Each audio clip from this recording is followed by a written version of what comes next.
Bonjour à tous, nouvelle petite vidéo du jeudi. On va parler potager, vu que c'est quand même le grand fond du moment. Je ne vais pas vous parler encore de tomates, de courgettes, de choses comme ça. Sachez que c'est déjà tout dispo, j'en ai énormément dans le tunnel, j'en avais déjà montré un petit peu la semaine dernière. Là, toutes les variétés sont dispo, donc il n'y a pas de problème.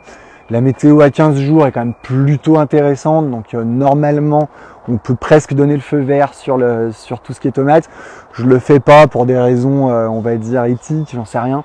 L'idée, c'est quand même plutôt de faire ça fin avril, début mai. Après, voilà, sachez qu'il y a quand même vraiment tout en stock, y compris des trains, parce que sinon, c'est pas marrant. Ça va. Un train pas trop long, juste avant la vidéo, pour l'anecdote, je faisais la remarque qu'il n'y en avait pas passé juste avant, donc c'était sûr qu'on y aurait le droit. Bref, donc voilà, tomates, tout ça, vous pouvez y aller gentiment, mais voilà, il y a encore le temps. Je vais plutôt parler de ce qui craint vraiment pas le froid, à savoir les salades. Je vous fais pas un descriptif variétal, mais j'ai vraiment de tout, comme vous pouvez voir ici. Ce qu'on fait énormément, et ce qui est peut-être un peu moins su, on fait beaucoup d'épinards, beaucoup d'oignons, d'échalotes.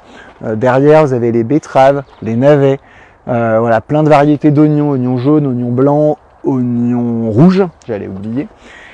Cette année, j'ai fait beaucoup, je parlerai d'aromatiques un peu plus après, mais on a fait énormément de micro-modes sur tout ce qui est persil.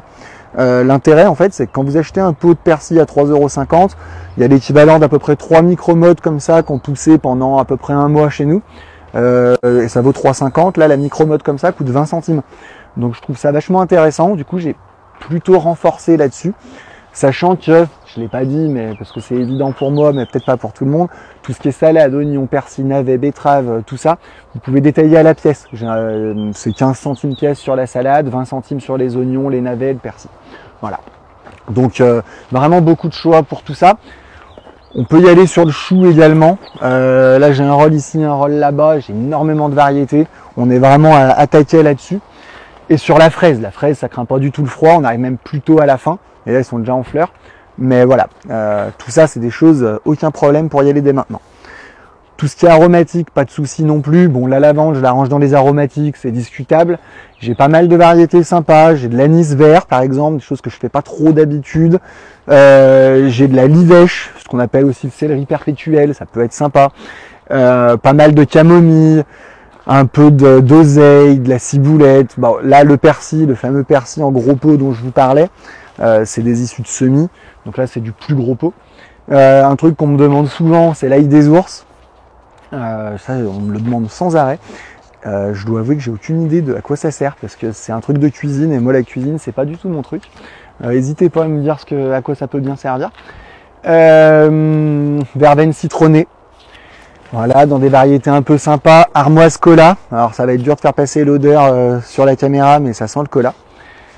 La plante curry. C'est une grosse vente tous les ans. Elle sent vraiment le curry en faisant sécher. Tout ce qui est aneth, pour des utilisations un peu, voilà, un petit peu trop d'eau sur l'aneth. Verveine citronnée pour rester dans le citron, dans l'anti-moustique. Truc un peu plus classique, du thym, de la ciboulette, du thym, de la sauge ananas. Ça, c'est assez sympa, c'est des odeurs assez fortes d'ananas. Sur le chariot là-bas, on a les moutardes, qu'on peut faire aussi en engrais vert, c'est sympa.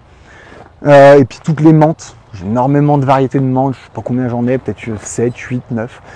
J'ai un gros doute là-dessus. Mais au moins 1, 2, 3, 4, 5, au moins 6. Voilà. Donc voilà, énormément de choix. Toujours pas mal de vivaces aussi, c'est pas trop le thème de la vidéo, mais tant qu'à faire, j'en ai encore énormément. On est encore en plein dedans pour tout ça. Et tous les petits fruits que je vais pas montrer, ils sont derrière, framboise, groseille. Enfin, framboise, ça se tire un peu sur la fin, mais on a encore un petit peu. Voilà. Mon conseil, c'est vraiment de planter ce genre de choses maintenant, quitte à complémenter un peu sur de la tomate, des choses comme ça, en petite dose pour faire de la quantité un peu plus tôt. Mais voilà. C'est vraiment l'idée du moment, la météo est top, donc tout va bien. Voilà, je vous souhaite une bonne journée.